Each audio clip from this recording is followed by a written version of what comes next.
Simba hii ikakutana na Yanga Afrika. Hiyo hatari kwa sababu Simba hii inatisha Simba hii inatisha kwenye mdomo wa Ahmed Ally. Basi. Simba hii kwenye mdomo wa Ahmed Ally uleti timu. Ni noma. Uleti timu. Lakini baba kwenye uhalisia. Alafu mimi nakwambia kitu kimoja Betha. Kuna jambo watu wanashindwa kulielewa. Lakini kitu alichotuandalia Yanga katika mchezo ambao tukaenda kukutana nao. Ndio. Kama tujatuliza akili. Betha, sasa hivi sisi tunaandaliwa mkono mmoja weka juu. Mkono mmoja weka juu. Wanakwambia hilo ndio bomu la mwisho kwenda kuwatawanyisha kabisa. Betha, sasa hivi mimi sieleweki, lakini mimi ninachokwambia ni real kabisa. Yanga anakwambia moja kawaida kuwafunga. Ipo. Mbili zipo. Lakini sasa hivi Simba hii tunataka mkono mmoja weka juu. Manake zile 10 alizosema Alikama kwamba anataka kuwafunga mara 10 mfululizo inawezekana.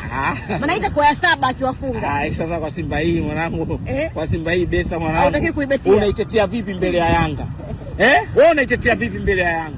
Na Mtibwa umeona Azam katuchukua mara 2 mfululizo, katuchukua kwa senior, katuchukua na chekechea. Ndio maana nikakwambia aje Azam kumfunga Simba mimi sikatai, anaweza katufunga michezo yote miwili.